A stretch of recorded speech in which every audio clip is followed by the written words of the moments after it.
Dieu a créé, même chez les animaux, on extrait cette insuline-là, au niveau des laboratoires, on purifie, on prend rien qu'exactement cette insuline, on met ça dans les médicaments, et on met ça dans des boîtes conservées. Ce sont ces insulines-là qu'on donne aux malades qui n'ont pas moyen de produire de l'insuline et de faire fonctionner de l'insuline-là. On donne ça comme injection pour pallier à ces problèmes de déficit d'insuline. Donc c'est pour revenir, pour vous dire que la médecine ne fait que faire revenir les fonctionnements normal que Dieu avait auparavant établi.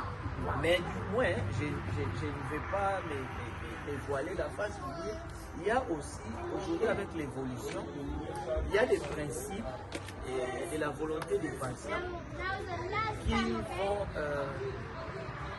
à l'encontre de notre religion et nos principes fondamentaux de la vie. Par exemple, la médecine aujourd'hui peut, pour quelqu'un Dieu a créé un homme, qui veut devenir une femme, on peut extraire les hormones de l'homme qui lui fait fonctionner, on peut lui donner les hormones de la femme pour se comporter comme une femme.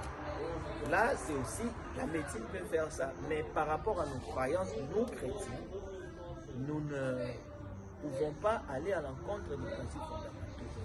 Par exemple, les avortements, ce ne sont pas des histoires que nous chrétiens nous devons faire, et la médecine aussi ouvre une parenthèse. Si dans des lois, si dans des pays où les avortements sont autorisés, le médecin a droit de se refuser de faire certains actes par rapport à ses croyances religieuses, culturelles. Un pasteur peut être un médecin, tu viens chez lui, je vais faire un avortement, il te dit, moi je ne le fais pas par rapport à mes croyances, et la loi nous autorise ça. Donc il y a des dérapages aussi par rapport aux croyances, à l'évolution. Mais j'aimerais dire à nos chrétiens que nous restions toujours dans les principes fondamentaux que Jésus-Christ nous a laissés, pour que, en la fin, parce que l'objectif terminal, c'est de nous retrouver au ciel à côté de Jésus-Christ. Gloire à Dieu. Merci beaucoup.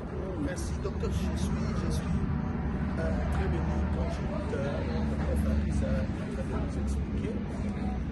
J'aimerais même aller un peu plus loin quand il a dit Dieu a soufflé. Je croyais que le docteur allait, comme il nous a tiré avant avec l'anesthésie, nous amener même à l'intubation ou à la notion de l'oxygène qu'on utilise aujourd'hui pour que quelqu'un qui soit réanimé, quelqu'un qui est tombé comme dead, tombé comme mort, parmi ceux dans les ABC of resuscitation, on parle il faut airway.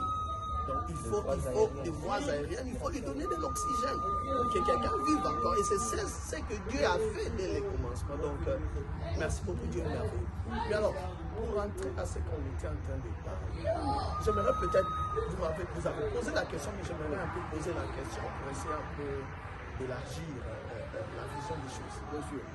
Y a-t-il une raison particulière qui pousse à ces gens-là de dire aux membres de ne pas aller voir le médecin, ou bien de ne pas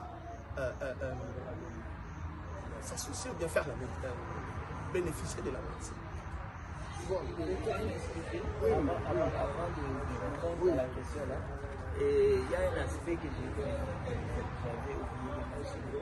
La médecine peut servir d'évangéliser pour la gloire de Dieu. Donnons un exemple. Quelqu'un qui avait le cancer, qu'on diagnostique par la médecine qu'elle a le cancer. Elle revient, on prie pour elle, Dieu fait un miracle, il n'y a plus de cancer.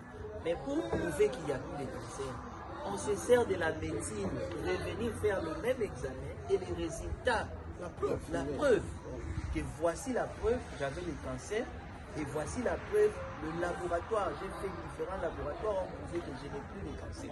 Et ça va à la gloire de Dieu. Donc la médecine peut servir aussi pour rendre gloire à Dieu et évangéliser. Merci. Si je peux encore dire une chose, j'ai posé ma question pour qu'on puisse continuer. Je me pose une question. Quand nos mamans doivent accoucher, elles accouchent seules ou bien quelqu'un les aide à accoucher? Si vous avez à côté de vous à l'église quelqu'un qui aide cette maman à accoucher à tout moment, cette maman sera en train de pratiquer quoi? Est-ce qu'on peut donner la réponse? On va l'appeler comment?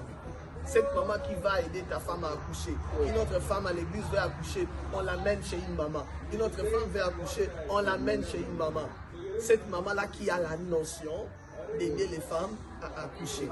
Quel est le travail qu'elle fait? Et apôtre, qu'est-ce que la Bible nous dit? À la foi, ajouter la science, et à la science, et à la connaissance. Donc, ouais, c'est ça. Hosanna, Hosanna. Je suis sûr que vous êtes bénis partout où vous êtes en train de nous suivre. Nous sommes petit à petit en train d'étendre vers l'aéroport de cette émission. Nous allons chuter très bientôt. Mais avant qu'on puisse évoluer encore plus pour, n'est-ce pas, finir pour aujourd'hui, j'aimerais demander aux hommes de Dieu qui sont avec nous, celui qui sera disposé pour nous répondre. La Bible dit,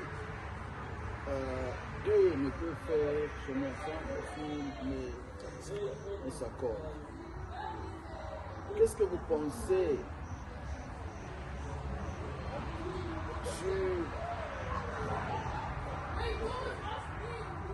la façon